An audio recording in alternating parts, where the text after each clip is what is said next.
What's up? What's up? What's up? Welcome to Sisters in Grief. I'm Bambi Flairmel. Good afternoon. I'm Marla Blunt. Welcome to the Grief Support Group. Hope everyone's doing well on this wonderful Thursday. Sun is out. It's beautiful.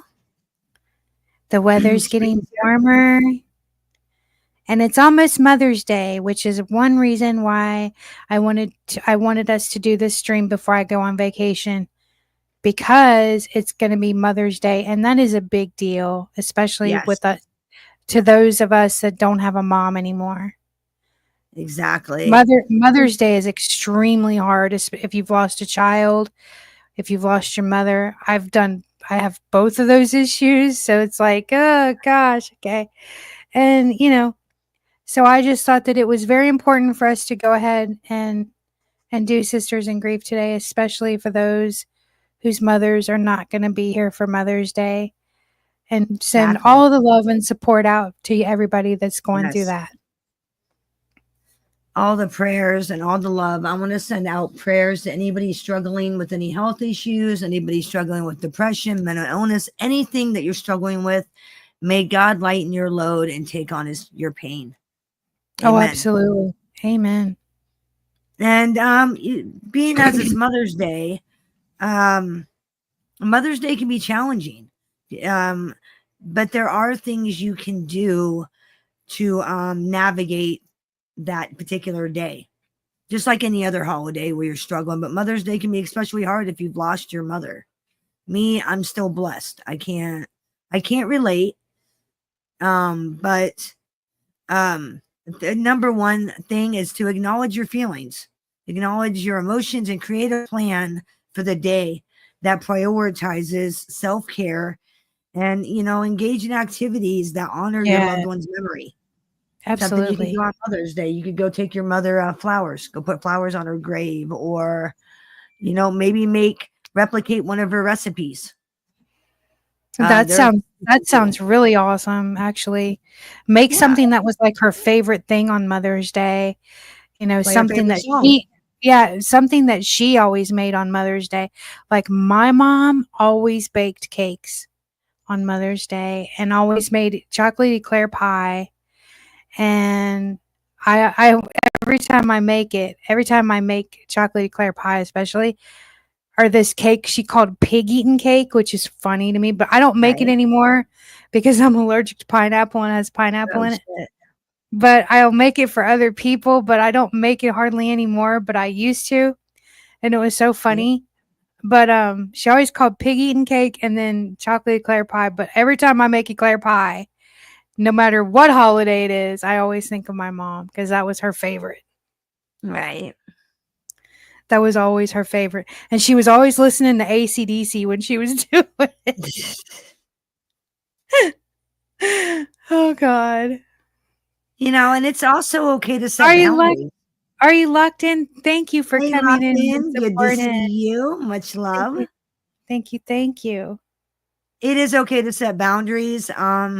If there are activities or things you don't want to participate in that could be triggering to your feelings, you don't feel obligated to have to do them. No, you don't exactly. have to. Self-care is insanely important when you're suffering with grief. A lot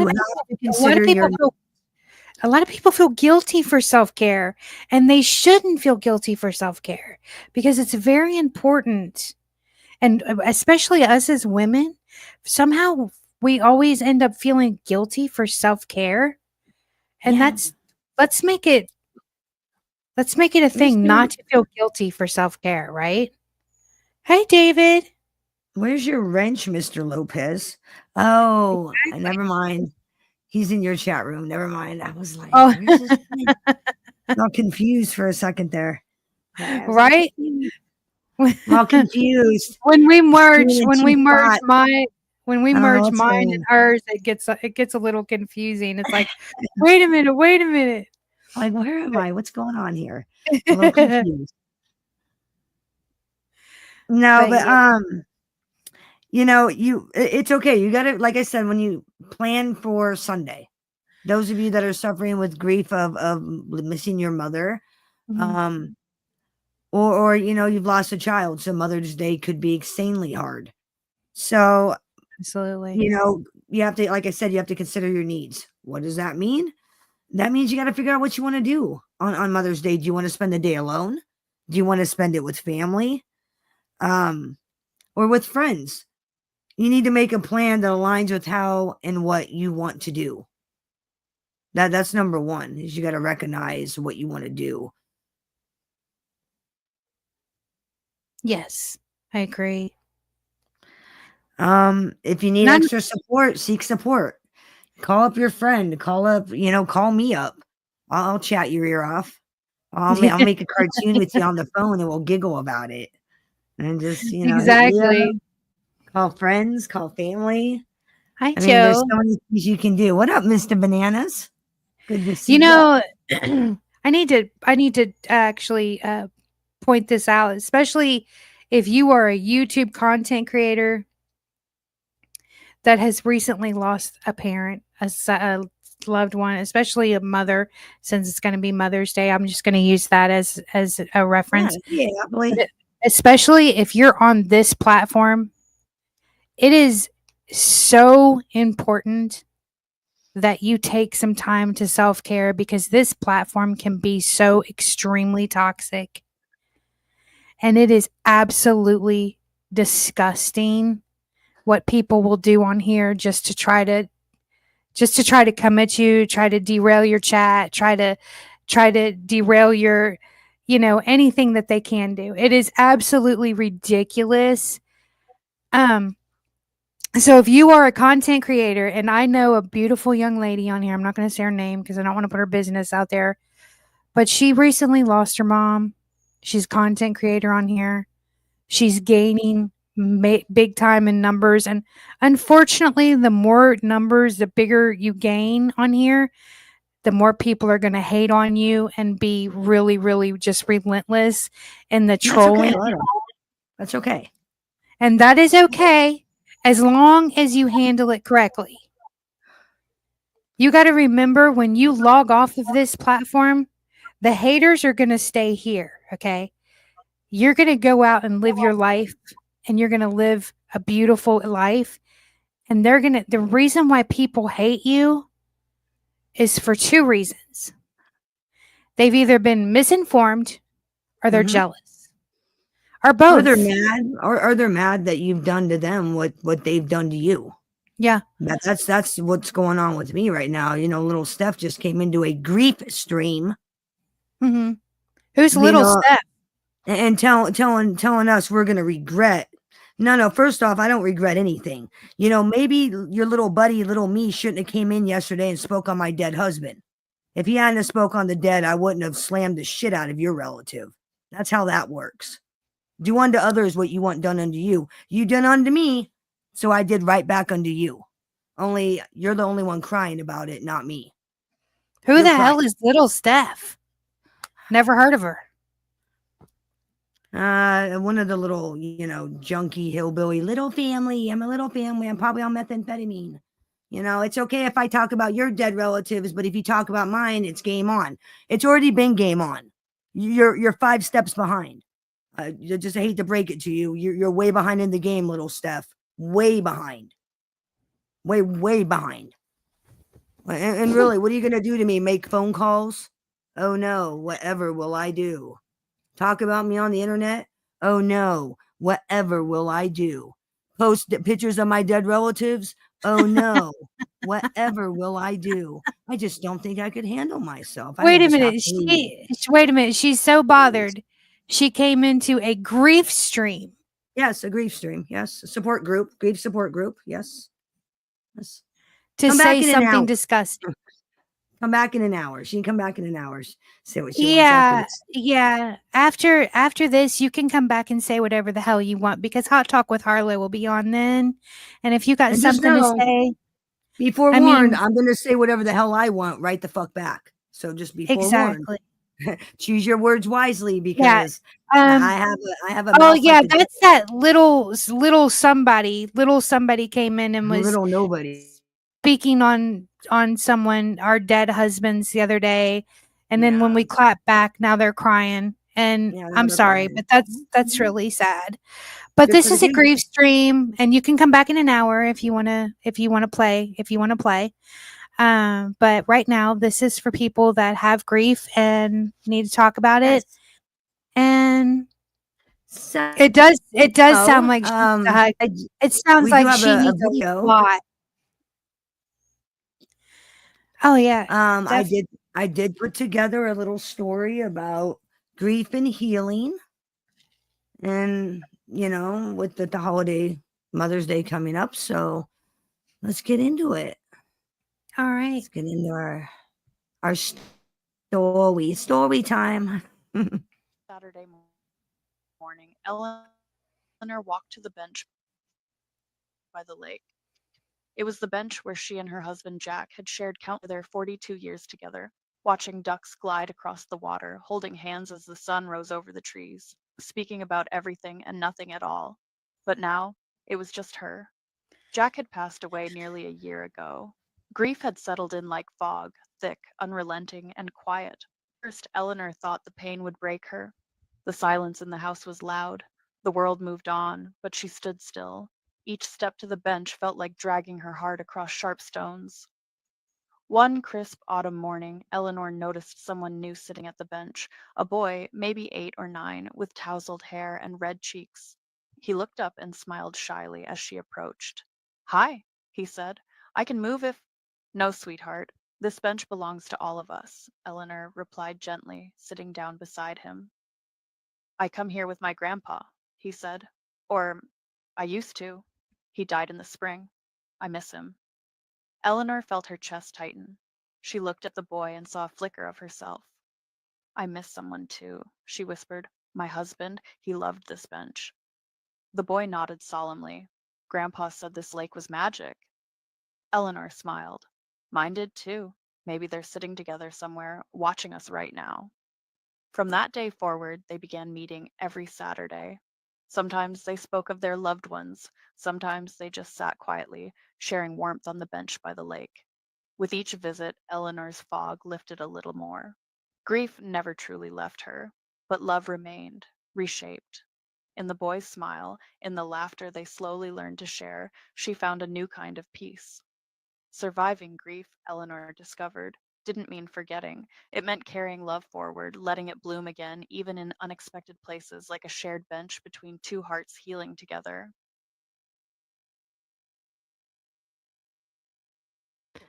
So what'd you think? Sounds That about is appropriate, awesome. right? Yeah, that is really awesome. Mm. Thank you for coming in, Crystal. I hope you're doing What's up, well. Crystal?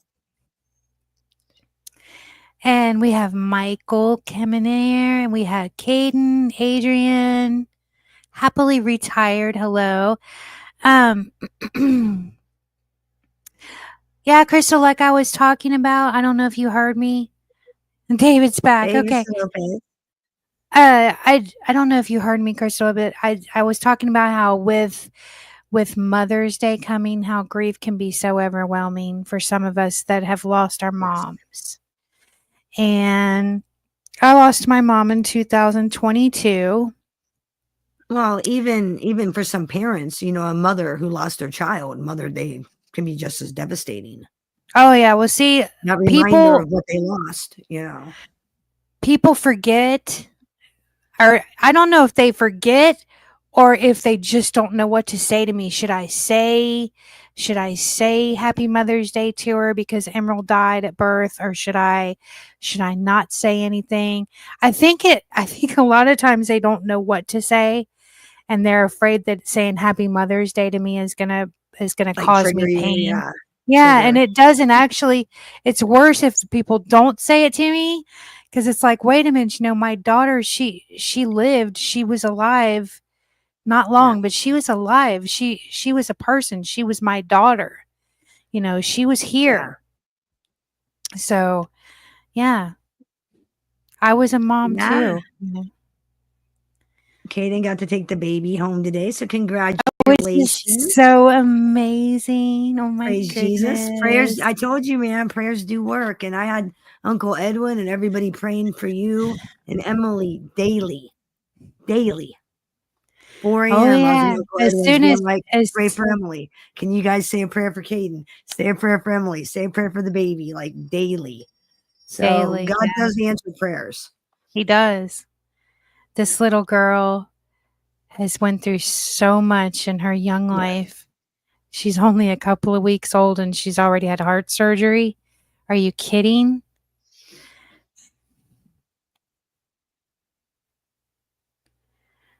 That's facts. Are you locked in? That is facts. She Yeah. is watching over you.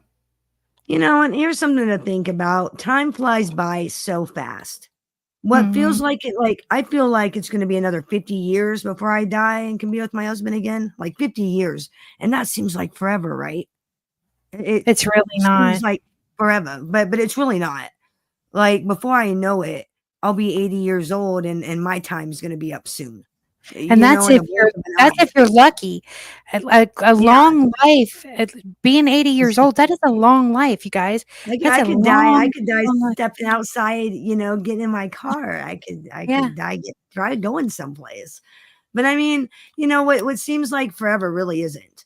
It's gonna be a No. blink of an eye And before that's we one too are in the ground. and that's one thing you can't get back. You can't get back time. So if No, you got can't get back something to time. say, if you have something to say to somebody, say it now. Don't wait. Say it now. And it's so short. Why, you know, and there's something else to think about, guys, is why spend your time missing in sadness and missing the dead when you're living? You got to keep living. You know, and I think that's what a lot of people struggle with after they lose somebody that's so close to them is living. How do I live? How do I go back to what I was?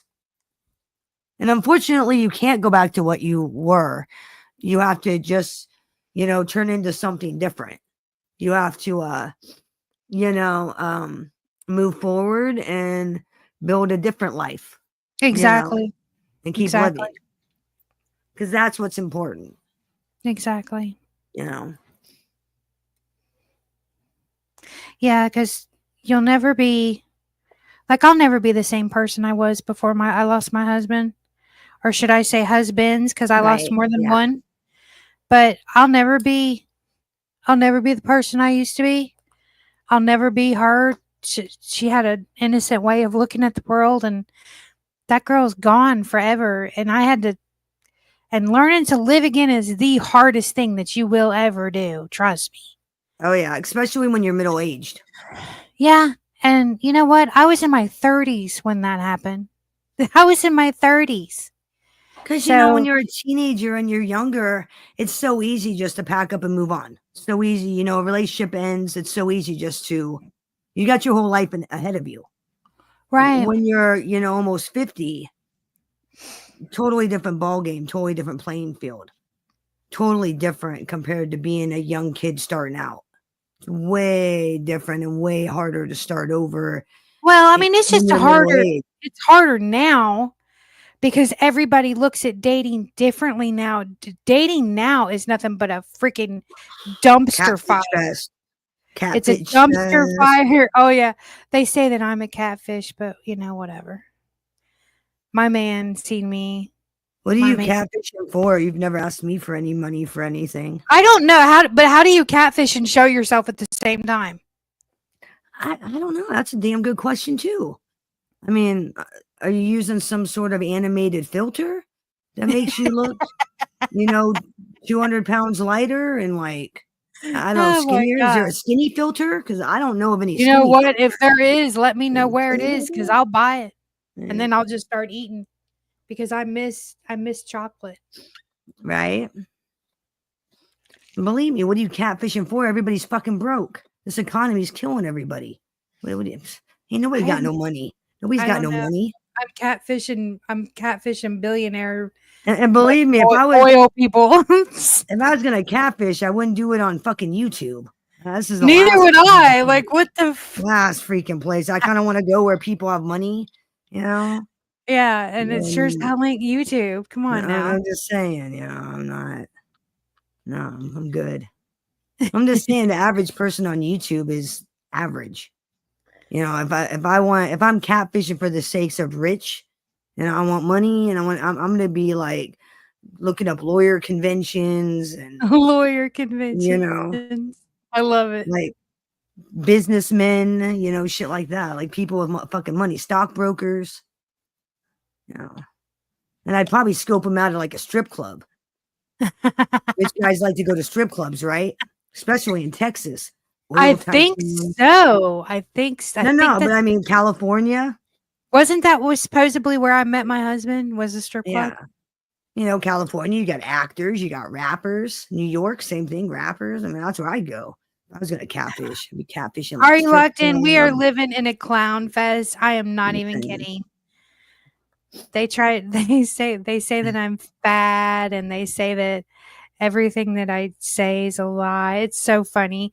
You know what? You can talk all you want about me. I'm the fattest bitch that you've ever seen in your life. But check my inbox for your man, though. Yeah, see, Caden knows. See. Texas strip club. Caden, why do you know that? Why you know that, though? Because he's been to a Texas strip club. Well, why do you think? Mm-hmm. That's how he grieves. He grieves at a Texas strip club. He grieves. Damn it. He grieves for his money. That's right. Oh, shit. I grieve for my money every time I pay bills. I start sobbing. Like my best friend died. No.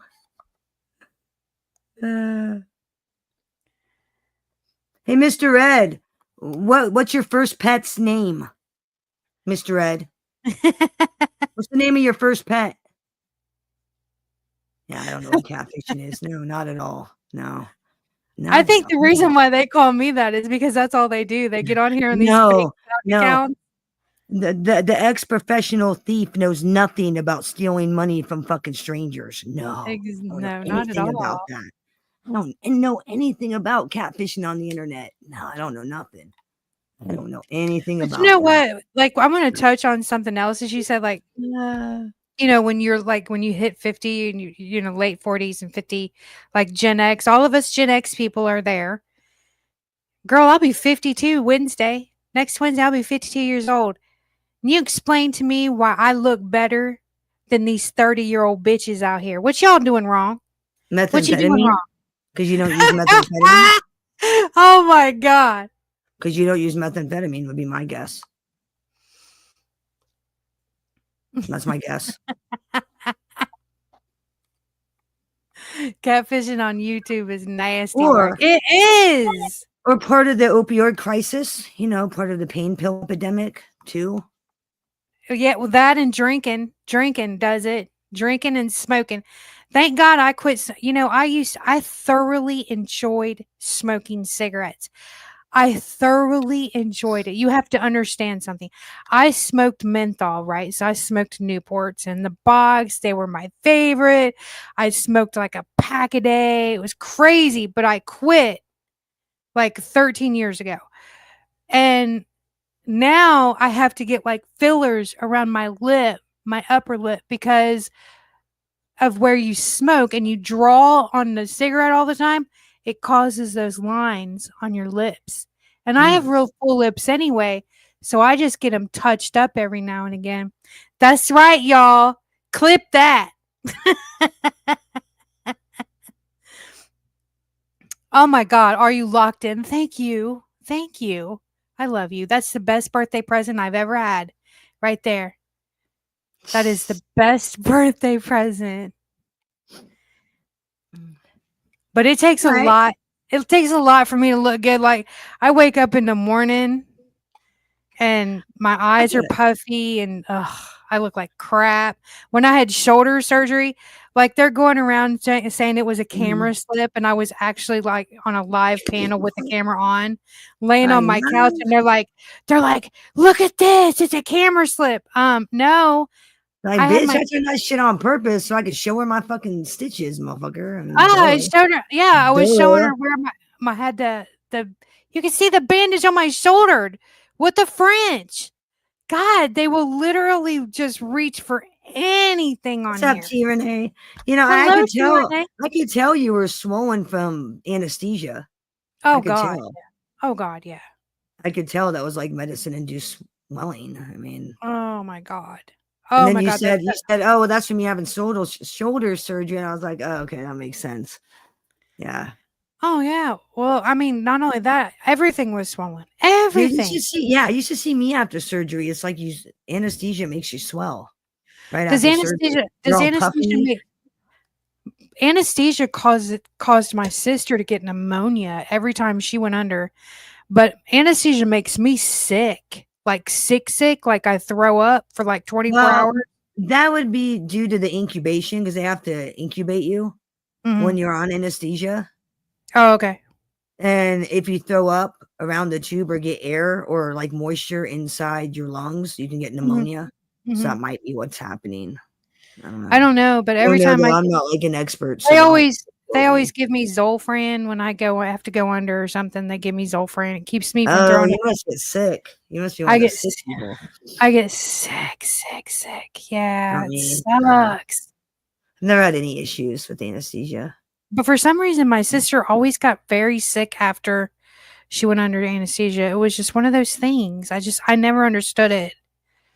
I don't know if it was just some kind of an allergic reaction or what. I don't know. I never did understand that. Hello, No More Locked Doors. Hey, doors. That's after that's after our grief stream. I promise. Yep, Thirsty Thursday is after the grief stream.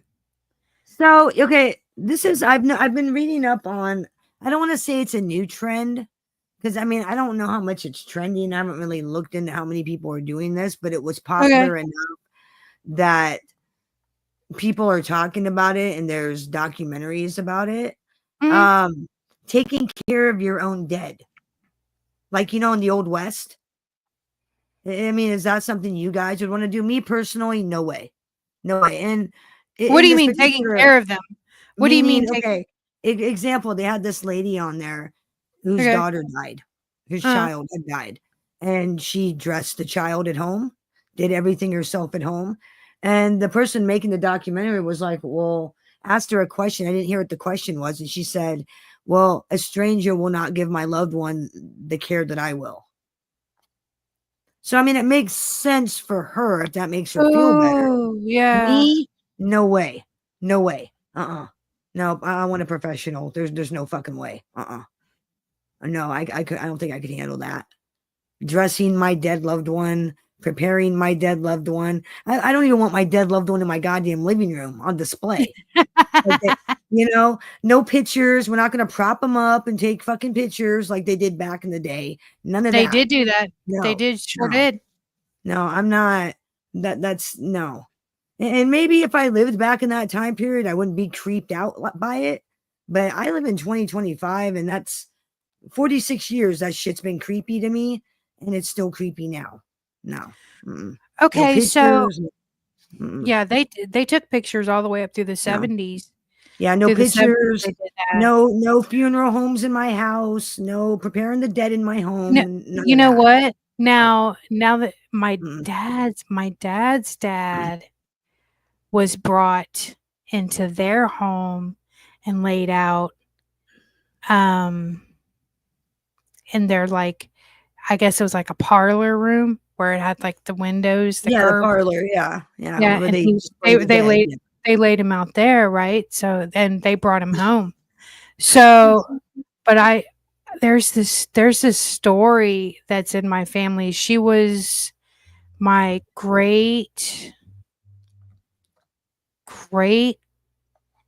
grandma, I think. Of course, back then they didn't have great relative. Yeah, ancient relative. Okay. Yeah, she was a granny. Anyway, this was before they had like refrigeration and before they had like embalming and stuff like that. Yeah, well, they had to literally put you on ice. Yeah. Right. Well, they had her. She died in the Old West days.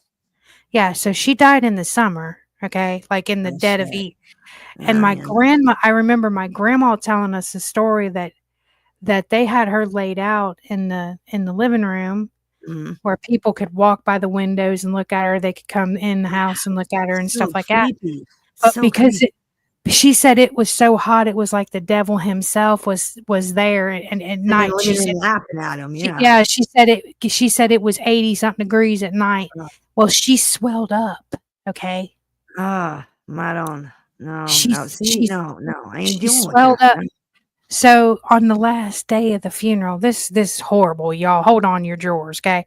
This is horrible. The woman split from her top of her head all the way down her chest, sat up and spewed juice all over everybody. And I guess some of my great uncles jumped on top of the casket, nailed it down because she was just in a pine box. And they didn't think she was a vampire. Shit. No, they took her ass. They took her to the graveyard, put her in the ground right after that. Because I'm not trying to be funny or anything. But no, it's crazy. My grandma. I'm saying superstitions, bodies sit up back then. My grandma swears up. Vampires, fucking zombies. I remember when I was little, my grandma telling us, she said people were dodging, jumping behind the couch and everything to get away from it. Like, holy shit. Right? That shit is crazy.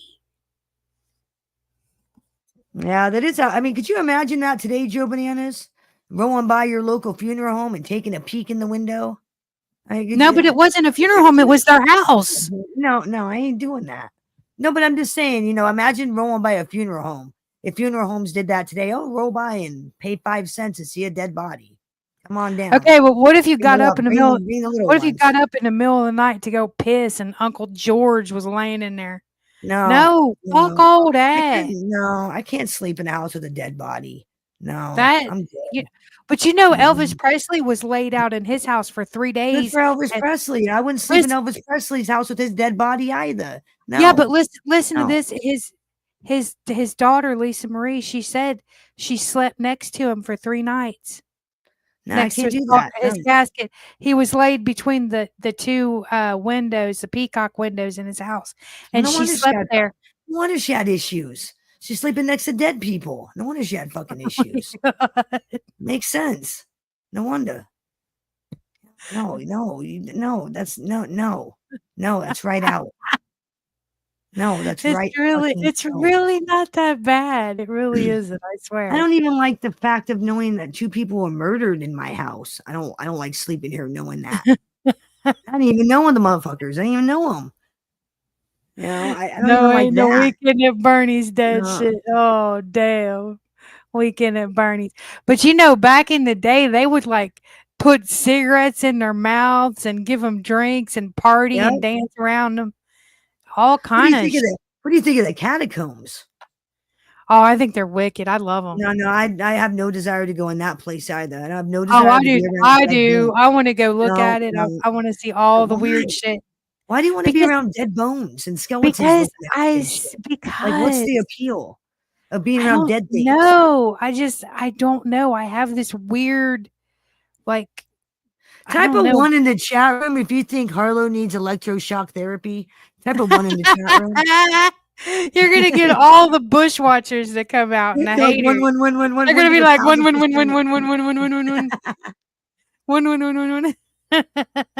Oh, really? So in 2013, huh? Well, like I said, I watched this documentary how it's becoming kind of I don't want to use the word trend, but people are taking it upon themselves to take care of their dead loved ones. The one lady, it did make sense. She said no one will be able to handle and take as care with my loved one as I can. Some stranger isn't gonna.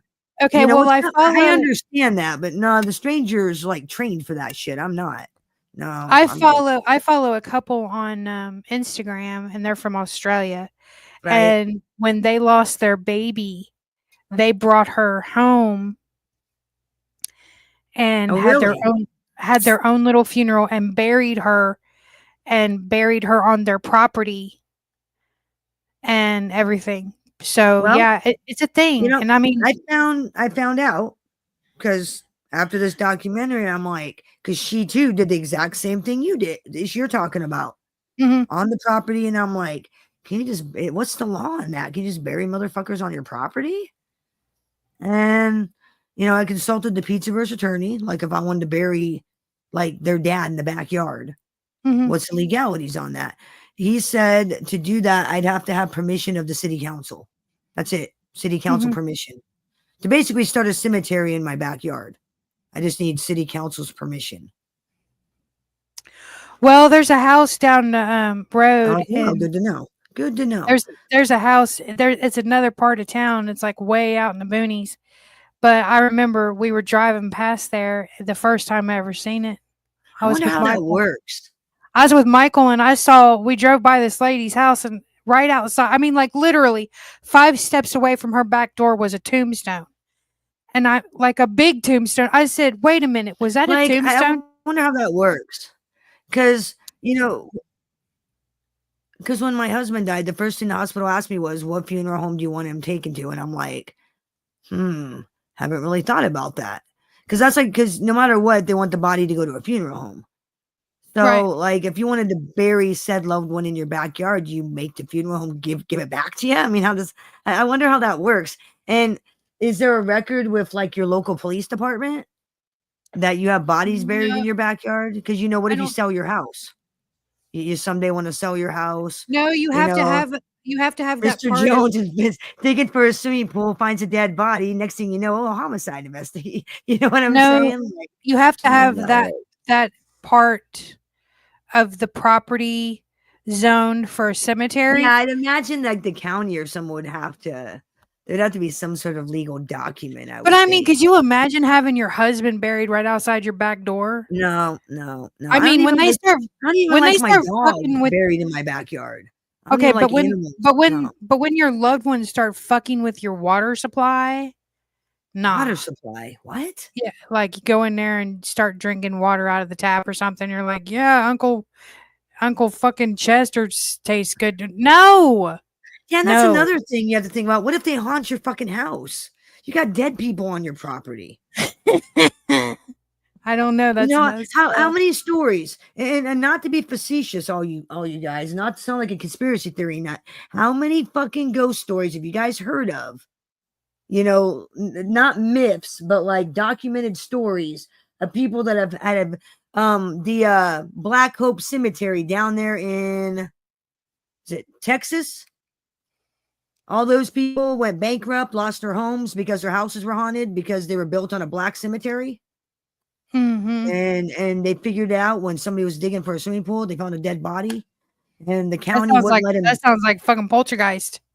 Yeah, it's crazy. It's a crazy story, and it's supposed to be based on a true story. It's called ABD. Look up the movie Grave Secrets. Like Patty Duke plays the mom. It's like it's supposed to be based on a true story, and it's pretty interesting. We're doing good over here, BD. Now, how many places have you heard of being haunted because there's been a cemetery that somebody didn't know about? How many? A lot. So now, do you really want to take that risk? You go bury Uncle Jed in the backyard. Next thing you know, he's sitting in your fucking living room. Can't get rid of him. He's taking your shit and hiding it, opening cupboards, being just a real nuisance. I would so live there. And then what about the next poor bastard that's got to live in your fucking house? You leave, you die, your kids sell your house. Now the next motherfucker's got to deal with the haunting. Well, then I guess I'll selfish, don't you think? My own house. I'll haunt my house. Selfish. But I'd be a fun ghost. Like I'd be all right to live with. I'd be like, hey. No, I'm not talking about you haunting the house. What about the next family that has to live in your house that's haunted? It's kind of selfish, right? You up die, your house is fucking haunted because you decided to bury motherfuckers in your backyard. Well, I mean, if I was a ghost, I would tell them, don't be scared. I buried the people here, so it's all good. They're cool. That's right. Next thing you know, Jed's a millionaire because he turned into oil. Back to the earth we go. That's right. That's how that works, Joe Bananas. He knows the story. Next thing you know, Jed's a millionaire. That's right. Just saying. I mean, that's crazy. Like I said, I don't even like having a pet cemetery in my backyard. Sure as the fuck don't want a human cemetery. No, I'm good. I think it's done more in the country than it is in the city. I did think about turning my husband into a tree. I did think about that. Really? Mm-hmm. Because you can have their ashes infused with like a tree seed, right? Yeah, but what if you put that down? Here's the thing. You go and build this tree with your loved one's ashes. What if you sell your fucking house? Then what? And then you're just like looking at a tree from the street, like, hey. Stupid. Yeah, kind of dumb. Because I thought about that. I thought, well, what if we sell this fucking house? Then what? It's not like we can uproot the fucking tree and take it with us. Come on, oak tree, let's go. I don't think so. It ain't happening. So, I mean, if you have property that you're going to pass down from generation to generation to generation, then sure, the tree thing would be a great idea. But in my case, not too smart. I ain't painting my freaking walls black. I mean, the kids seem to think this house is going to be, a family heirloom from generation to generation, but I'm not seeing it. Shh. I already want to fucking move. You know how I feel. Tree body pots? What the fuck? Yeah. Yeah, they like put your loved one's ashes in whatever tree you want. A weeping willow, lilac, whatever fucking tree you want, an oak tree, and then you plant the seed. Okay, so I'm gonna be cremated. What's gonna happen to my implants? Do they burn too? I don't know. Let's ask Google. Should we ask Google? Yeah, let's ask Google. Yes, let's ask Google. What happens to implants when you're cremated?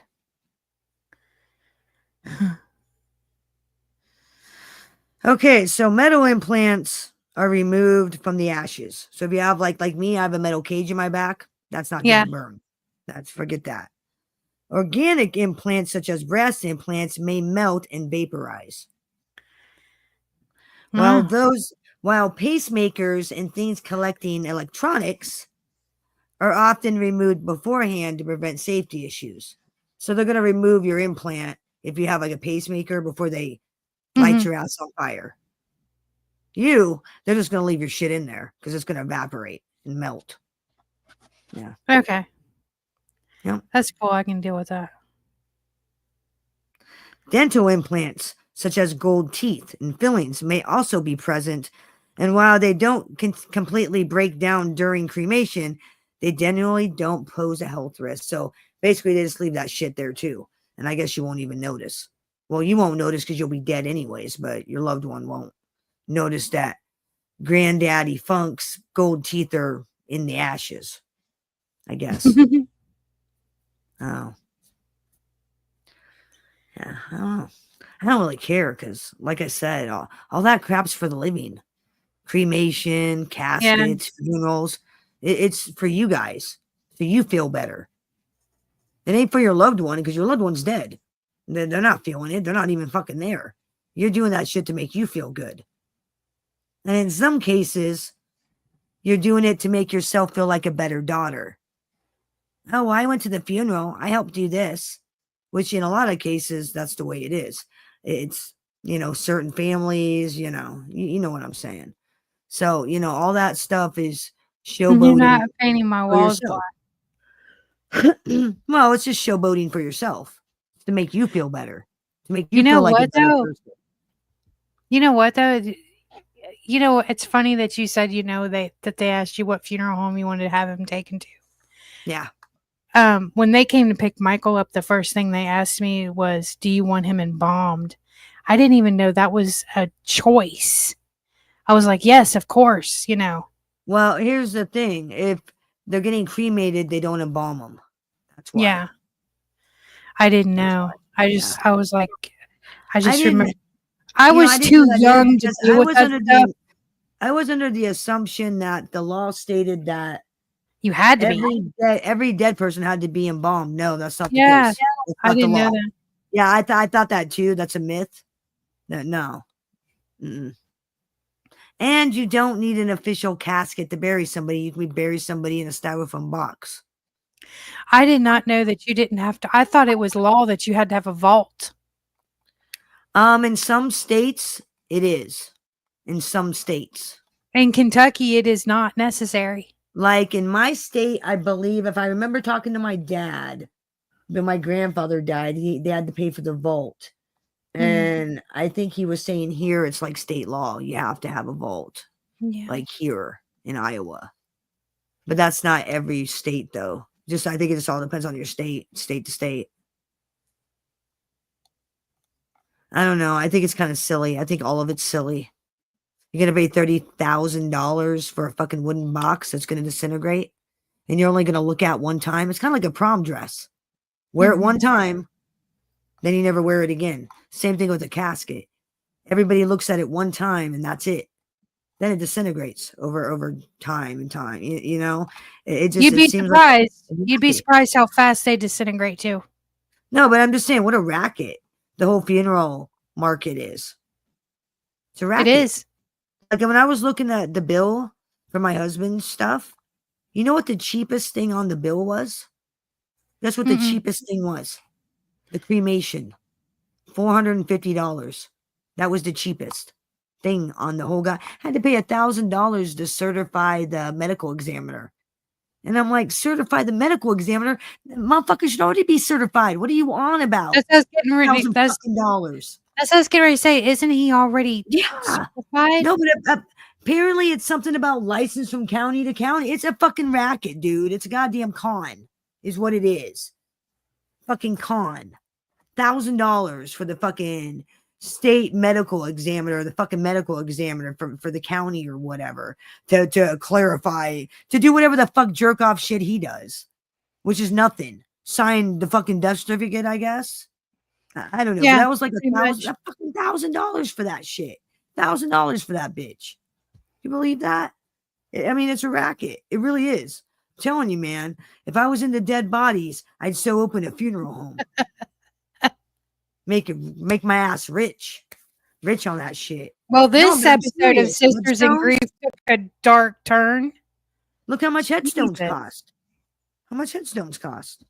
That's a racket too. Yeah, my headstone that I got Michael and myself, it was like 10 grand. It was, but it's the one he wanted a double tombstone. You know what? Fuck a tombstone, fuck a headstone. Just like, dump my shit on the ground and call it a day. I'm good. Call it a day. Call it a day. I mean, seriously, I don't know. I'm just weird. I like that. Like, I don't know. I'm dead. What do I care? What the fuck do I care what you do with my fucking ashes? What do I care? I don't give a shit. I mean, I'm dead. I don't give a fuck. Go dump them on the ground. I don't care. Do whatever the fuck you want. She said dying costs a fortune. It does. It does. It's ridiculous. 30 fucking grand at bare minimum, 28,000 bare minimum. Yeah. Your average funeral. Yeah. Exactly. Insane. Folgers can, like Big Lebowski. The Big Lebowski, Jesus. Well, like my husband's urn was made. Like my father made his urn. Oh, really? Yeah. Like we couldn't figure out nobody could decide what to pick out. Like we're looking at all these different ones online. What do we want? What do we want? What do we want? Couldn't figure it out. And then my father just made him this really nice oak box. So I think it's oak. It's really nice wood, like really nice. That's crazy. Yeah. I can't believe how heavy. You guys realize how much you guys weigh?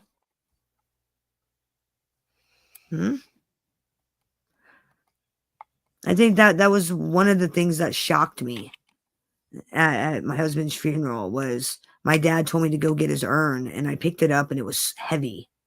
It was, it's heavy. Yeah. Yeah. And I remember looking at my dad like, Jesus Christ, what the fuck? Why is it so heavy? It's just ashes. What the fuck? And he's like, it's such many pounds of ashes. And I'm like, I never really thought about how heavy the human body is, even in like cremation form. It's pretty heavy. Like, oddly enough. Not to be all depressing or anything. I'm trying to be like Bill Nye the Science Guy, kind of educating it up for you. You know what? I think you just like killed it all I think you killed it for all the people out there. Be like, well, when I'm dead, I'll be skinny, that are big. now. Nah, you're still fucking heavy as fuck. Just want to put that out. Oh my God. You still got some weight. Just want to put that out there. You just got some weight. Just want to put that out there still. Just, throwing that out there. That's the best way to do it. You'd be surprised at what almost a 300-pound man, how heavy he is in ash form. You'd be surprised. I was like, literally, I was like surprised. I was like, because I'm thinking it's going to be light as a feather, right? Mm-hmm. Because, you've seen wood, ashes and shit cleaned out fireplaces, light as a feather. No, it's like way different. Way different. Not to be morbid or anything. It's just different. Yeah, welcome to this episode of Sisters in Grief, where we went morbid and dark. Hey, at least I can be like okay about it and not like most people would be sobbing. They'd be, I can't talk about it. I can't. I mean, at least I can be like realistic and some people can't talk about it. Some people cannot talk about it humor. At all. I mean, at least I try to add humor and a little lightness. I mean, shit.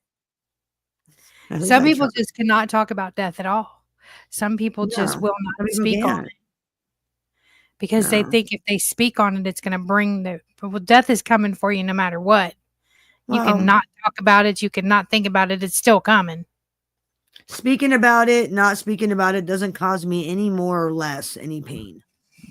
Whether I talk about it, whether I don't, it's not going to change anything. But if I can use my knowledge and my experience to help others, then it's a win. Because that's what this show's about. This particular Sisters in Grief, it's about helping other people with their journey through grief and, just giving them a place to go where they don't feel alone. Yeah. It's such a taboo. It's such a taboo thing to talk about is grieving or death and a lot of stuff. You just gotta talk about it. There's no shame in dying. There's no shame in grieving. No. And there's no shame in talking about it. And remember, anybody that tells you when you need to get over it has never suffered grief and has no right telling you how you should feel. There is no just get over it. No. Can't you move on? Can't you move on and get over it? No, the fuck I can't. No. I'll get over it whenever the fuck I feel like it. That's how that works. Yeah. So just remember that. Nobody should be telling you to get over it, how you should move on. No one should tell you how you should grieve. No, how but you should deal with grief. Never. Nobody. But people like to try though. They do, don't they? Oh yeah. It's been 5 years. It's been 8 years. It's been 12. Get over it. Well, it's like they do both. They'll talk out of both sides of their mouth. Like when I started dating, well, are you sure that it's not too soon? Well, aren't you just the one that told me to get on with my life last year? Now you're telling me it's too soon. Which one do you want? I can't do both. Well, there's some people that never get over it. And that's okay. No, I'll never get over it. It's part of who I am now. And, you are moving on with your life the way you can. Nobody should be telling you how you should move on with your life. Only you know how you can do that. Just like nobody can tell me, oh, move on with your life. How the fuck do you know what the fuck I'm doing? Don't you worry about me. You worry about your own feelings. You don't worry about Bambi's feelings. Bambi worries about Decapitator of Trolls, you have it. You're just in Bambi's chat room because you're in 2 different chat rooms. So if you're in Bambi's, you don't have one. If you're in mine, you have one. Because we're streaming in both chat rooms. And you have a wrench in my chat room, so what the fuck you want about? Who knows? I have no idea. He's over there having a cow. Oh, I usually don't have to kick people out of my chat room. I usually don't have that issue. Normally. My content is content and it bores the fuck out of trolls. Oh no, she's talking about a mobster. I can't handle watching. No. Oh no, she's talking about Billy the Kid. I can't handle it. Yeah. Oh, she's doing an audiobook. So boring. Good. Yeah, but since I'm not going to be here, I figured that I would just do a little dragon later today. So, yeah. We got to give them something to work with while I'm gone. Yeah, we got your special we got that special cartoon today. We need a premiere. Which one? The Digital Trolls one. Digital Trolls. Oh yeah, that's right. You know, the one with all motherfuckers, all of them. And all the makeup. All the makeup. All the makeup. You wore all the makeup just for this Sisters in Grief stream. All the makeup. I wore all of it. All of it. Well, we're an hour in. I think Harlow's going to go live right after this, and we're going to gossip and play some new cartoons and laugh. Because number one, we always laugh. So please tune in over at Harlow's. I think because we only do Sister with Grief only for like an hour normally, right? Yeah. And it'll probably be about 4:30. We stayed our hour. Something like that. It'll be about 4:30. All right. So be sure to check out the next show. Lots of laughs because that's what we do. And thank you, all of you that tuned in today for Sisters in Grief. I hope you feel a little bit better about your journey in, grieving. And, if you need help beyond what you're doing, it's okay to call a grief specialist. It's okay to call, a therapist or to ask your doctor, hey, do you know a grief specialist? Because there are serious things, associated with grief. There are disorders like prolonged grief disorder is one. Broken heart syndrome. There's many things that may need more than just your average, I can deal with it phrase, if that makes sense. So don't ever be afraid to reach out to your licensed healthcare provider for any extra help you may need. It's okay. It's not a defeat. It's a win. Taking the path to get over it. And with that, Sisters in Grief will return in 2 weeks. Yeah. See you guys later. I'll see you over in Harlow's, some of you hooligans. And if you guys need anything between now and the next support group, feel free to drop a comment in mine or Harlow's channel and, reach out. Talk to you day and night. Peace out, everybody. Catch you over at the next one. Bye-bye.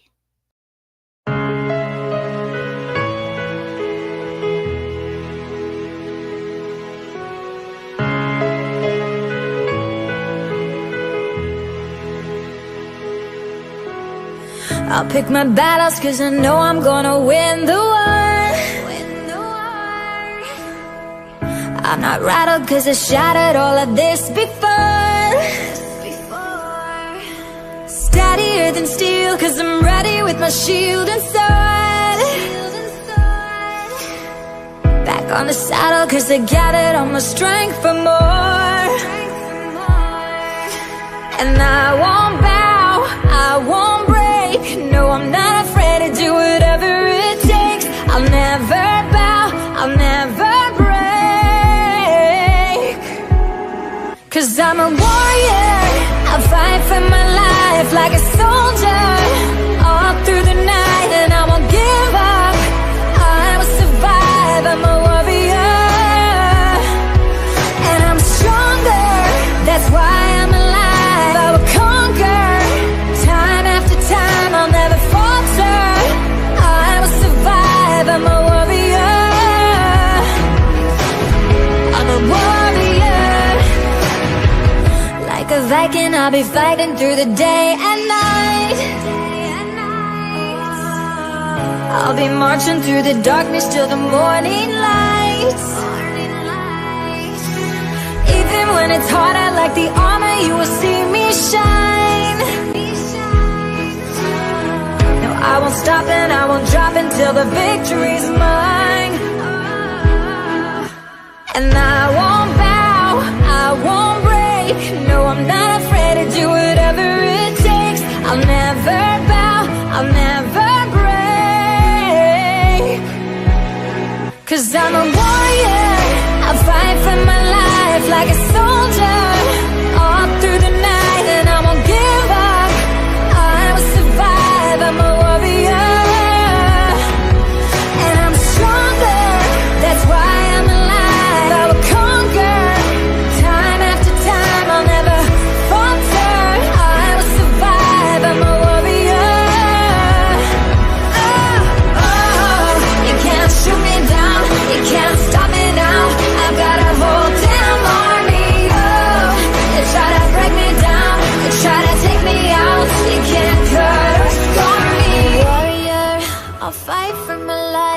a soldier all through the night, and I won't give up. I will survive, I'm a warrior.